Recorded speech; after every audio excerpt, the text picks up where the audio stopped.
As the Star Whisperer glided into the orbit of Gaiathar, the command bridge buzzed with a mix of tension and excitement. Captain Elias Reed stood by the main viewport, watching the planet's swirling cloudscape unfold beneath them. Beside him, First Officer Julian Marks adjusted the ship's sensors, keen to get a better look at the alien world. "Visuals coming through now, Captain," Julian announced, tapping the display screen to bring the planet into focus. The crew members crowded around, their faces illuminated by the glow of the first visual contact with Gaiathar. The planet was a tapestry of vibrant blues and greens, unlike anything in the human sector. "Prepare to send our greeting transmission," Elias instructed, his voice steady but his heart racing with the prospect of what was to come. Julian nodded, his hands moving deftly over the controls. "Transmission in 3, 2, 1, broadcasting." The ship's communications officer, Lieutenant Kyle Jensen, confirmed the signal's dispatch. "Gaiatharian Council, this is Captain Elias Reed of the human vessel Star Whisperer. We come in peace and hope for a fruitful exchange." They waited.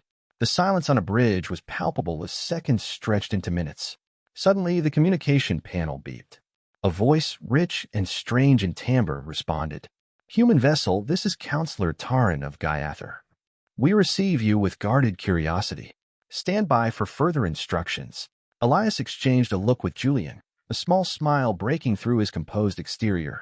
"Guarded curiosity, that's more than I hoped for. Should I prepare the crew for a potential surface visit?" Julian asked, already thinking steps ahead. "Not yet. Let's not get ahead of ourselves. We need to respect their processes," Elias replied, turning back to the viewport. The discussion was interrupted by Dr. Simon Hayes, the ship's chief scientific officer. "Elias, the preliminary scans are fascinating. The planet's ecosystem is unlike anything we've documented before. If they allow us, the data we could gather from even a short visit would be invaluable." Elias nodded, his mind racing with the possibilities. "Let's hope Counselor Taran is as interested in sharing as we are in learning." As the crew settled into a routine of monitoring and waiting, Elias took a moment to reflect on the magnitude of their mission. This was humanity's first direct interaction with a civilization that had evolved entirely independently of Earth. The Star Whisperer wasn't just carrying a crew. It was carrying a legacy of humanity's place in the cosmos. Hours passed, and finally, another message from Gaiathar came through. "Captain Reed, you and your officers are invited to our council chamber. Coordinates are being sent. We await your arrival. Julian, you're with me. Kyle, maintain ship communications and monitor our descent," Elias ordered, his voice full of purpose. The two officers prepared to leave the ship, donning their ceremonial uniforms symbolizing peace and cooperation. As they entered the shuttle bay, Elias turned to Julian with a resolute look. "Remember, no matter what happens down there, it's about more than just this mission. It's about opening a door that might never close again. Let's make sure it's the right one." With a shared nod, they boarded the shuttle, ready to face whatever awaited them on Gaiathar. The Star Whisperer might have been just one ship, but for Elias, it was the vessel that would bridge worlds. The shuttle descended through the dense clouds of Gaiathar, its hull vibrating gently as it pierced the alien atmosphere. Inside, Captain Elias Reed and First Officer Julian Marks reviewed the protocols they had rehearsed countless times. "As soon as we land, let's keep the introductions concise. We need to respect their customs but also assert our intentions clearly," Elias said, adjusting his uniform. Julian nodded, checking his data pad. "The translations have been updated with the latest language inputs. It should go smoothly." The shuttle's engines hummed lower as they approached the designated coordinates, a vast plateau overlooking a city of spiraling towers and luminous pathways. The landing pad was bustling with activity, suggesting their arrival was a significant event for the Gaiatharians. As the shuttle doors opened, a group of Gaiatharian officials clad in flowing robes approached. They were led by Counselor Taran, a tall figure with iridescent skin and piercing eyes. "Welcome, Captain Reed, First Officer Marks. I am Counselor Taran," the alien greeted, its voice echoing slightly in the open air. Elias stepped forward, extending a hand, a universal gesture of peace. "Thank you for receiving us, Counselor. We are honored to be here." Taran nodded, accepting the handshake with a hint of surprise. "The honor is shared.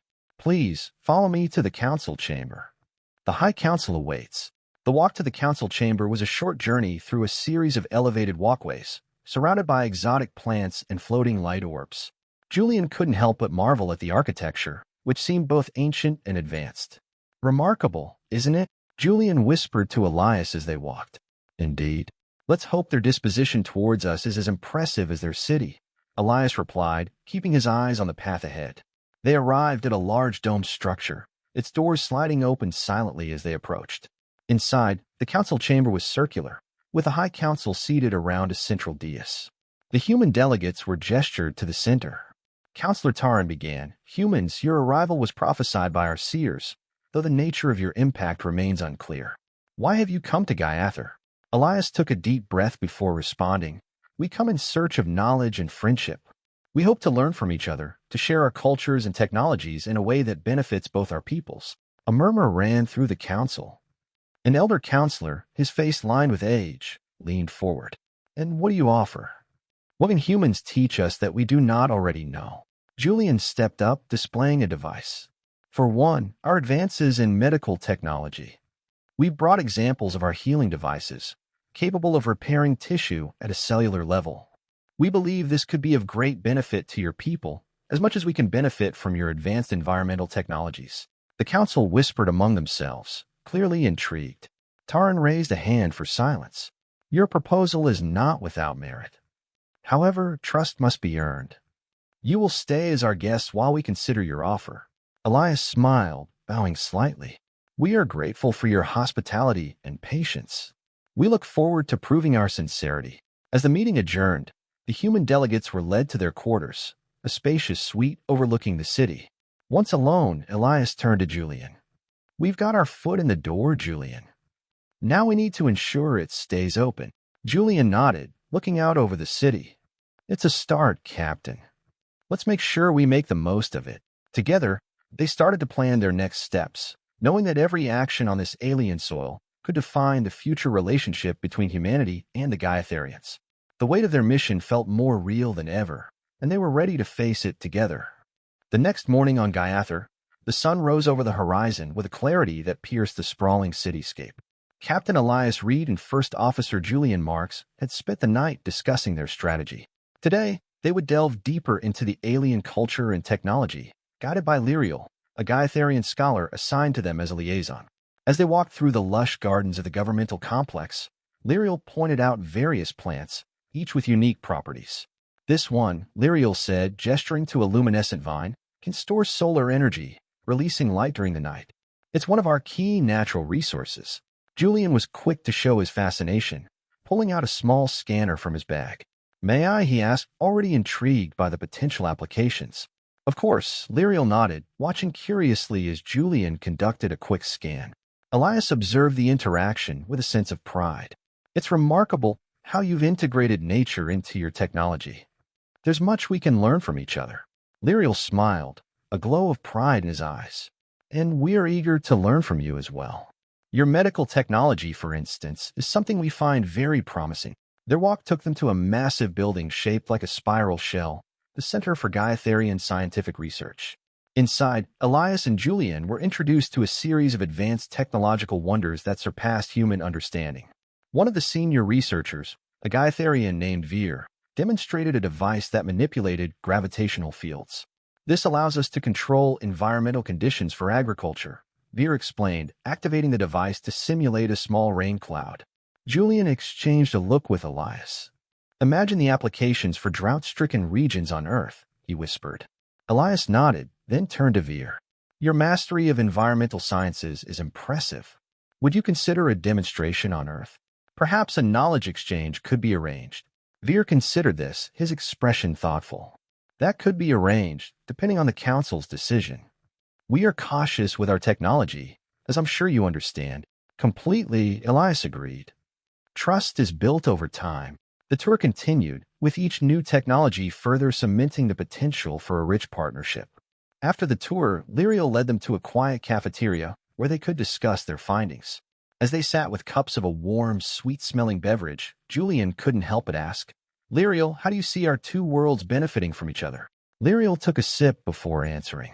"From what I've seen, our environmental technologies could greatly benefit your world, and your medical advances could save many lives here. It's a beginning." Elias leaned in, his tone earnest. "And what about beyond technology? What about cultural exchanges, art, Philosophy. That too is vital, Lyriel admitted. Understanding each other's way of life, history, and values, it's essential for a lasting friendship. The conversation deepened, moving from technology to philosophy, from science to art. It was clear that both sides had much to gain from one another, not just in resources, but in broader, more profound ways. As they walked back to their quarters under the setting sun, Elias reflected on the day's events. "We're making progress, Julian." "Real progress." Julian nodded, looking back at the spiraling city lights. "It's more than just sharing technology, isn't it? It's about building a bridge between two very different worlds." "Yes," Elias agreed, his voice resolute. "And one human ship was enough to start that. Let's make sure it's enough to finish it, too." As days on Gaiathar turned into weeks, the routine interactions between the crew of the Star Whisperer and their Gaiatharian hosts deepened into genuine relationships. Captain Elias Reed and First Officer Julian Marks found themselves frequently in the company of Lyriel, who became not only a guide but a friend and cultural ambassador. One evening, after a day filled with exchanges on engineering techniques and environmental sciences, Lyriel invited Elias and Julian to a traditional Gaiatharian musical performance in the heart of the city. The event was to take place in an open-air auditorium, under the light of Gaiathar's twin moons. As they made their way to the venue, Julian was the first to break the comfortable silence. "I've noticed the way you and Lyriel have been around each other, Elias. There's something more there, isn't there?" Elias glanced at him, a sheepish smile crossing his face. "Is it that obvious?" Julian chuckled. "Only to someone who knows you. But it's good, Elias. After everything, it's good to see." The conversation was cut short as they arrived at the auditorium. The architecture was breathtaking, with pillars that seemed to grow out of the ground like trees, intertwining overhead. The music had already started, a haunting melody that seemed to resonate with the very air around them. As they took their seats, Lyriel leaned over to Elias. "This piece is ancient, played only on special occasions. It's about the meeting of different worlds, much like ours." The symbolism wasn't lost on Elias. He listened, letting the music envelop him, feeling the subtle glances he and Lyriel exchanged add a layer of intimacy to the experience. After the performance, the crowd dispersed, and Lyriel suggested a walk through the nearby Harmony Gardens. The night was warm, and the gardens were softly lit by bioluminescent plants. "It's beautiful here," Elias remarked as they strolled along the paths. "Peaceful." "It is," Lyriel agreed. "It's one of my favorite places. A place to reflect." They found themselves at a bench overlooking a serene pond. Sitting down, they both seemed to hesitate, the air charged with unspoken words. Lyriel turned to Elias, his expression earnest. "Elias, I have to admit, your presence here has been more impactful than I anticipated. Not just scientifically, but personally." Elias met his gaze, the connection palpable. "I feel the same, Lyriel. These weeks have changed me. You've changed me." The conversation paused as they both searched for the right words. Finally, Elias reached out, his hand brushing against Lyriel's. The contact was electric, a confirmation of the bond that had been forming between them. Lyriel responded by closing the gap, their hands clasping. "I wasn't sure if you felt." "I do," Elias interjected softly. And then they were moving closer, their first kiss a gentle collision of worlds that had once seemed so distant. It was a kiss of discovery, of acceptance, and the promise of what could be. As they parted, the silence that followed was comfortable, filled with the sounds of the nocturnal creatures of the garden. "We should head back," Lyriel finally said, though neither made to move. "Yes, soon," Elias agreed, his voice low. They sat together for a while longer, talking softly about hopes and possibilities. It was clear that whatever lay ahead, this connection would shape not only their personal futures, but potentially the future between their two peoples. Finally standing, they walked back hand in hand, under the light of the moons. Tonight, one human ship and one human heart had been enough to bridge a universe of distance. The Cultural Exchange Festival was a vibrant tapestry of color and sound, enveloping the central plaza of Gaiathar's capital. Elias Reed and Julian Marks, alongside Lyriel, had prepared a presentation of human arts and technologies to showcase at the event. The plaza was abuzz with activity, Gaiatharians and humans mingling, eager to share and learn from each other. As they set up their exhibit, Julian nudged Elias, nodding towards a crowd gathering around their booth. "Looks like we've managed to draw quite a crowd. Think they're ready for a taste of Earth." Elias smiled, adjusting a display of holographic art. Let's hope so. But today, it's about more than just showing off what we can do. It's about building bridges. Lyriel joined them, carrying a traditional Gaetherian musical instrument. I thought I might add a little local flavor to our presentation. Music transcends words after all. Perfect, Elias replied. After you demonstrate the instrument, Julian and I will introduce the holograms and then discuss our environmental conservation efforts. It should meld well with your themes of harmony and sustainability. The presentation began with Lyriel playing the instrument, a series of soothing tones that captivated the audience. Julian followed, stepping up to the hologram projector. What you're seeing is a blend of art and technology, designed to replicate Earth's most beautiful landscapes in 3 dimensions. As he explained the technology, the hologram shifted from rolling green hills to the stark beauty of deserts, and finally to the bustling life of urban cities. The crowd watched in awe, murmuring appreciatively. Elias took over, linking the images to their theme of conservation. Each scene represents a part of our world where we've worked to balance human needs with environmental preservation. It's an ongoing effort, one we believe shares much in common with Gaetherian principles. After the presentation, the floor opened for questions, and a young Gaetherian stepped forward. How do you ensure that your technologies do not harm the environments they depict? Elias nodded, glad for the question. An excellent question. We use a combination of regulations and technology to minimize impact. For instance, our holographic projectors are powered by renewable energy, and we employ strict environmental checks before any project begins. The dialogue continued, with both sides eagerly discussing methods and philosophies. As the festival continued, other booths showcased similar exchanges, from culinary arts to literature. Towards the evening, the festival shifted to a more relaxed atmosphere. Elias, Julian, and Lyriel found themselves sitting at a small, improvised cafe set up in the plaza, enjoying local beverages. Julian looked around, then at his companions. I wasn't sure what to expect when we first arrived. But seeing all this, it's more than just an exchange of knowledge. Lyriel interjected, his eyes reflecting the festival lights. It's an exchange of spirit, of dreams and hopes. Elias raised his glass. To dreams and hopes, then. May they lead us to a future where our worlds are not just allies but friends. The 3 clinked glasses, the sound mingling with the laughter and music around them. As the night deepened, dancers took to the plaza, inviting everyone to join. Elias stood, offering his hand to Lyriel, who accepted with a smile. Julian joined the crowd, feeling the unity of rhythm and movement. As they danced under the stars of Gaether, the barriers between human and Gaetherian seemed to dissolve, replaced by the simple joy of shared experience and newfound friendship. Tonight, 1 human ship, 1 crew, had indeed been enough to start something extraordinary. In the following days, as the camaraderie from the festival lingered, the political atmosphere in Gaether's capital began to shift subtly. Captain Elias Reed and First Officer Julian Marks noticed an increasing number of private meetings amongst some of the Gaetherian council members, which seemed to exclude their new human friends more frequently.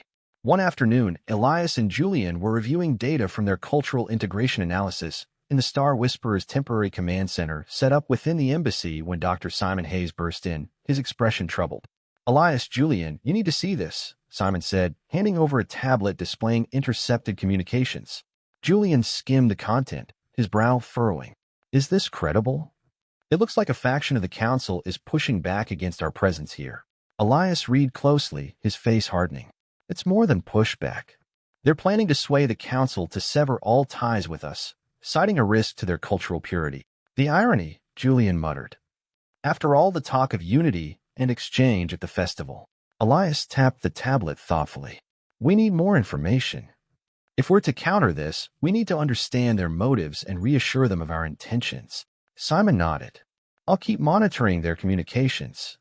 In the meantime, perhaps you and Lyriel should address this directly with Counselor Tarn. Agreed, Elias said, standing decisively. Julian, you're with me. Let's talk to Lyriel first. He might have insight into who's behind this. The 2 men found Lyriel in his office, deep in conversation with another Gaetherian. He looked up, concern evident on his face as Elias explained the situation. This is troubling news, Lyriel said after a pause. I feared such sentiments might surface, but not so soon. This faction, led by Counselor Virek, is conservative, wary of external influences. Julian leaned in. Is there a way to bring Virek to the table? Perhaps if he saw the benefits firsthand. Lyriel shook his head.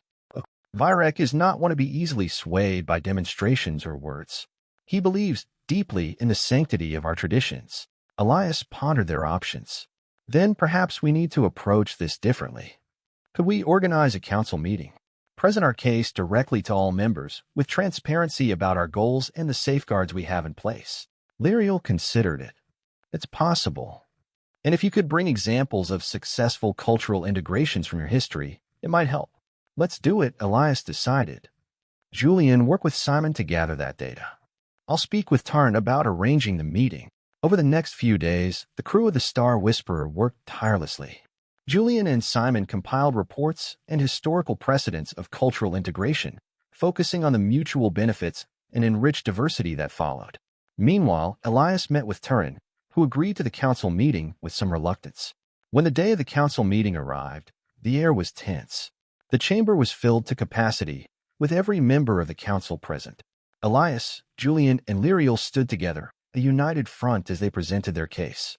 Elias spoke passionately about the benefits of diversity and the strength it brought to societies. Julian provided examples from Earth's history where cultural exchanges led to golden ages of innovation and peace. As they spoke, some council members nodded thoughtfully, but others, led by Virek, remained stoic and unyielding. After the presentation, Virek stood. Your words are compelling, humans, but they are just that, words. How do we know your influence will not dilute our essence? Before Elias could respond, Lyriel stepped forward. Because, Counselor Virek, their essence is not so different from ours. Curiosity, the pursuit of knowledge, these are qualities we cherish. Should we not explore this path, see where it leads us together, before turning away? The chamber fell silent, the weight of Lyriel's words hanging in the air. The debate that followed was long and heated, but the foundation laid by the human crew and their Gaetharian advocates had made an impact. As the council adjourned to deliberate, Elias, Julian, and Lyriel retreated to wait for the verdict. Whatever the decision, they had made their stand together. The air was thick with tension as the Gaetharian High Council reconvened.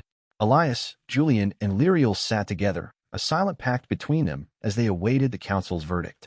Around them, the chamber buzzed with whispered speculations and anxious glances. Counselor Tarn rose, signaling for silence. The room fell immediately quiet, all eyes fixed on the imposing figure as he prepared to deliver the council's decision. We have heard the arguments presented by our human guests and considered their implications deeply. Tarn began, his voice resonating throughout the chamber. It is the decision of this council that, before he could finish, the chamber doors burst open. A group of Gaetharian protesters, led by a particularly fervent young counselor, entered, their shouts echoing against the stone walls. We cannot forsake our heritage for outsiders' promises. Elias stood, his heart sinking, but Julian placed a reassuring hand on his shoulder. Let's see this through, Captain, he murmured. Tarn raised his hands, calling for order. Let us hear them out. It is our way to consider all voices. The young counselor, named Ravin, stepped forward, his eyes blazing. This proposal risks everything we are. How can we trust these humans when they have not lived as we have? Lyriel stood to respond, his demeanor calm. Ravin, trust is not about living the same life, but about respecting different paths. These humans have shown us nothing but respect and a willingness to understand. Elias then added, we seek not to change you, but to grow together, learning from each other. Isn't the pursuit of knowledge a cornerstone of Gaetharian philosophy? The room buzzed with murmurs, the council members whispering among themselves. Julian watched, understanding the delicate balance of the situation. Counselor Virek, who had remained silent, finally stood. While I share concerns about our cultural purity, I cannot ignore the potential benefits this alliance might bring. However, I propose a condition. Tara nodded for him to continue. Our engagement with the humans will be gradual. We will start with limited projects, closely monitored, and assess the impact on our society. Elias quickly agreed. We accept these terms with gratitude for your trust. Julian leaned over to whisper to Elias, it's a foot in the door. We'll prove our worth. The council voted, and the motion passed by a slim majority. As the chamber began to empty, Ravin approached Elias, his expression still skeptical, but slightly softer. I will be watching, Captain Reed. Do not prove me right. Elias met his gaze squarely. We aim to prove only that friendship can transcend differences, Counselor Ravin. As the crowd dispersed, Lyriel, Elias, and Julian congregated outside the council chamber. That was closer than I'd hoped, Lyriel admitted. But it's a start, Elias replied, clapping Julian on the back. And every great journey begins with a single step. Julian nodded, looking out at the stars beginning to twinkle in the evening sky. And our journey has truly just begun. Together, they discussed their next steps, planning the initial joint projects under the watchful eyes of both their peoples. The challenge was daunting, but the potential to forge a deep and meaningful alliance spurred them on. As they walked back to their quarters, the Gytharian moon shone brightly above, casting a hopeful light on the path ahead. The night was peaceful, and for the first time since their arrival, the future seemed not only possible but promising. Months had passed since the Gytharian Council's decision, and the Star Whisperer crew, along with their Gytharian counterparts, had worked tirelessly to lay the foundations of their collaboration. Today marked the inauguration of the Joint Institute of Science and Culture, a symbol of the unity between Earth and Gaiathar. Elias, Julian, and Lyriel stood together in the sprawling courtyard of the new institute, watching as representatives from both worlds gathered to celebrate the occasion. The architecture of the institute itself was a blend of human and Gaiatharian aesthetics, representing the fusion of their collective knowledge and styles. Quite the sight, isn't it? Julian remarked, adjusting his ceremonial sash. It's more than I imagined, Elias replied, his eyes reflecting the pride and hope he felt. A true collaboration. Lyriel joined in, his voice tinged with excitement. It's a testament to what we can achieve together. This institute isn't just a building, it's a beacon for our shared future. As the ceremony began, Elias stepped up to the podium, cleared his throat, and addressed the crowd. Today, we stand on the threshold of a new era. This institute is not just a place of learning, but a place of meeting, where ideas can mingle and grow. Julian followed, detailing the institute's objectives. Here, we will tackle the greatest challenges facing our worlds, from environmental conservation to technological advancement, with joint research teams leading the way. Lyriel, representing the Gaiatharian perspective, added, it also serves as a cultural exchange hub, where arts and philosophies can be shared and celebrated, enriching both our civilizations. The crowd applauded, their enthusiasm echoing through the courtyard. After the speeches, the leaders of both delegations unveiled a plaque commemorating the Institute's founding. As the formalities concluded, the area was transformed for the celebration. Music played, a mix of human tunes and Gaiatharian melodies, while food stalls offered a taste of both worlds' cuisines. Elias, Julian, and Lyriel mingled among the guests, receiving congratulations and discussing future plans. Elias found himself in conversation with Counselor Ravin, who seemed genuinely impressed with the Institute setup. I must admit, Captain Reed, my initial skepticism has been challenged by what you've achieved here, Ravin conceded, looking around at the bustling, happy crowd. We're grateful for the opportunity to change minds, Counselor, Elias responded, offering a friendly nod. We believe this is just the beginning. Meanwhile, Julian chatted with a group of young Gaiatharian students eager to learn about human technology. He demonstrated a small, portable 3D printer, much to their fascination. Lyriel, not far off, was deep in discussion with a human professor about integrating Gaiatharian botanical knowledge into Earth's agricultural practices, promising potential breakthroughs in crop resilience. As the event drew to a close, the trio reconvened, their faces showing a mix of exhaustion and satisfaction. We've done something remarkable here, Julian said, watching as the guests began to depart. Yes, Elias agreed. One human ship was enough to bring us here, but it's our combined efforts that will carry us forward. Lyriel looked between the two men, a smile playing on his lips. And to think, this is just the start. Who knows what the future holds for us? The three friends shared a laugh, their bond strengthened not just by their achievements but by their shared experiences and hopes for the future. As the last of the guests left and the lights of the Institute began to dim, they stood together a moment longer, looking up at the stars that were home to both their worlds, now connected by more than just space. Elias finally broke the silence. Let's go home, friends. We have much to do tomorrow. And together, they walked back to the Institute, ready for whatever challenges and triumphs the next day would bring.